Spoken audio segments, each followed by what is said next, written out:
Green land کے وزیر اعظم نے امریکی صدر ٹرمپ کے گرین لینڈ کو امریکہ میں شامل کرنے سے متعلق بیانات پر سخت رد عمل دیتے ہوئے کہا ہے کہ بس اب بہت ہو چکا۔ اپنے ایک بیان میں انہوں نے واضح الفاظ میں کہا کہ الحاق سے متعلق مزید کوئی خیالی بات قابل قبول نہیں، اب ہم مزید دباؤ برداشت نہیں کریں گے۔ ان کا کہنا تھا کہ ان کا ملک مذاکرات کے لیے تیار ہے، لیکن مذاکرات مناسب چینل کے ذریعے اور احترام کے ساتھ ہونے چاہیے۔ یورپ میں ڈنمارک کے اتحادی ممالک نے بھی واضح کیا ہے کہ اس جزیرے کا مستقبل صرف اور صرف اس کے عوام طے کریں گے۔ یہ رد عمل اس وقت سامنے آیا جب صدر ٹرمپ نے وینزویلا کے صدر کی برطرفی کے بعد ایک بار پھر اپنے بیان میں گرین لینڈ کو امریکہ کے لیے ضروری قرار دیا ہے۔ نائب امریکی صدر جے ڈی وینس کے گھر پر حملہ۔ امریکی میڈیا کے مطابق اوہیو میں جے ڈی وینس کی رہائش گاہ میں نامعلوم شخص نے توڑ پھوڑ کی، جبکہ واقعے کی وائرل تصاویر میں رہائش گاہ کی ٹوٹی کھڑکیاں واضح نظر آ رہی ہیں۔ امریکی میڈیا کے مطابق حملے کے وقت گھر پر کوئی موجود نہیں تھا۔ امریکی سیکرٹ سروس نے مشتبہ شخص کو گرفتار کر لیا۔ واقعے کی مزید تحقیقات جاری ہیں۔ اقوام متحدہ کی سلامتی کونسل کا وینزویلا کی موجودہ صورتحال پر ہنگامی اجلاس۔ چین اور روس نے وینزویلا کے صدر نکولس مادورو اور ان کی اہلیہ کی فوری رہائی کا مطالبہ بھی کر دیا ہے۔ دونوں ممالک نے امریکی مداخلت کی سخت مذمت کی اور اس کے نتائج پر تشویش ظاہر کی ہے۔ روسی مندوب نے کہا ہے کہ وینزویلا میں امریکی کارروائی کا کوئی جواز نہیں بنتا۔ چینی مندوب کا کہنا تھا کہ امریکہ کو وینزویلا کا انتظام نہیں سنبھالنا چاہیے۔ جواب میں امریکی نمائندے مائک والٹز نے کہا ہے کہ نکولس مادورو غیر قانونی صدر تھے۔ وینزویلا سے ہزاروں ٹن منشیات امریکہ آ رہی تھیں۔ وینزویلا پر قبضہ کرنے نہیں جا رہے۔ وینزویلا اور اس کی عوام سے کوئی جنگ نہیں ہے۔ وینزویلا کے مندوب نے کہا ہے کہ امریکہ نے غیر قانونی حملہ کر کے UN چارٹر کی خلاف ورزی کی۔ وینزویلا میں سب ادارے معمول کے مطابق چل رہے ہیں۔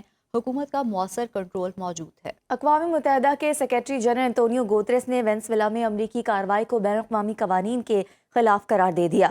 UN کی سلامتی کونسل کے ہنگامی اجلاس میں ڈپٹی سیکریٹری جنرل نے انتونیو گوتریس کا بیان پڑھ کر سنایا، جس میں کہا گیا کہ وینزویلا کے صدر اور ان کی اہلیہ امریکی تحویل میں ہیں۔ تمام فریق اقوام متحدہ چارٹر کی پاسداری کرے۔ دھمکی یا طاقت کے استعمال پر پابندی ضروری ہے۔ قانون کی بالادستی کو ہر صورت یقینی بنانا چاہیے۔ انہوں نے کہا کہ وینزویلا میں 3 جنوری کی فوجی کارروائی میں بین الاقوامی قوانین کی پاسداری نہیں کی گئی۔ وینزویلا کی قومی اسمبلی کے نو منتخب سربراہ خورخے روڈریگز نے اعلان کیا ہے کہ صدر نکولس مادورو کی واپسی کے لیے تمام قانونی اور سفارتی راستے اختیار کیے جائیں گے۔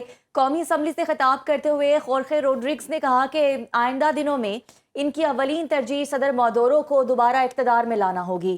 جی بالکل، قومی اسمبلی سے خطاب کرتے ہوئے خورخے روڈریگز نے کہا ہے کہ آئندہ دنوں میں ان کی اولین ترجیح صدر مادورو کو دوبارہ اقتدار میں لانا ہوگی۔ ان کا کہنا تھا کہ قومی اور بین الاقوامی تمام فورمز کو استعمال کرتے ہوئے امریکی اقدام کو روکنے کی کوشش کی جائے گی۔ وینزویلا کی پارلیمنٹ نے امریکی فوجی کارروائی کے دوران صدر مادورو کی گرفتاری کی شدید مذمت کرتے ہوئے عبوری صدر ڈیلسی روڈریگز کی مکمل حمایت کا اعلان کیا ہے۔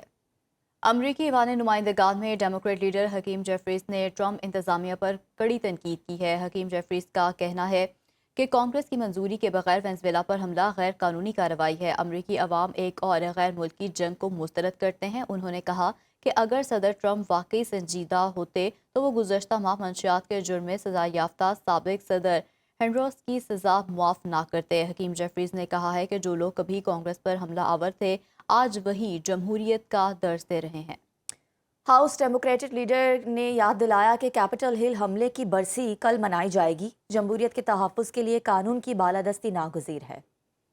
وینزویلا کے گرفتار صدر نکولس مادورو پر فرد جرم عائد نکولس کو دوبارہ بروکلین جیل بھیج دیا گیا ہے۔ وینزویلا کے معزول صدر نکولس مادورو کو نیو یارک کے ڈسٹرکٹ کورٹ میں پیش کیا گیا۔ نکولس مادورو نے اپنے بیان میں کہا ہے کہ وہ معصوم اور شریف انسان ہیں۔ وینزویلا کے صدر ہیں، اس وقت وہ جنگی قیدی ہیں اور امریکی فورس انہیں کراکس میں ان کے گھر سے اغوا کر کے یہاں لائی ہے۔ عدالت میں نکولس مادورو پر 4 جرائم پر مشتمل فرد جرم عائد کی گئی۔ آپ کو بتاتے چلیں کہ مشین گنز، تباہ کن آلات ان کی ملکیت میں شامل تھے۔ نکولس مادورو نے تمام الزامات سے انکار کر دیا ہے۔ عدالت نے نکولس مادورو کو دوبارہ 17 مارچ کو پیش کرنے کا حکم دیا۔ نکولس مادورو کو پاؤں میں بیڑیاں ڈال کر عدالت لایا گیا، تاہم ان کے ہاتھ ہتھکڑیوں سے آزاد تھے۔ ان کی اہلیہ کو بھی عدالت میں پیش کیا گیا۔ سیلیا فورس نے خود کو بے گناہ قرار دیا اور اپنے اوپر لگائے گئے الزامات کی تردید کی۔ عدالت میں بیان دیتے ہوئے انہوں نے کہا کہ وہ وینزویلا کی خاتون اول اور بے قصور ہیں۔ دونوں ملزمان کی جانب سے ضمانت کی درخواست دائر نہیں کی گئی۔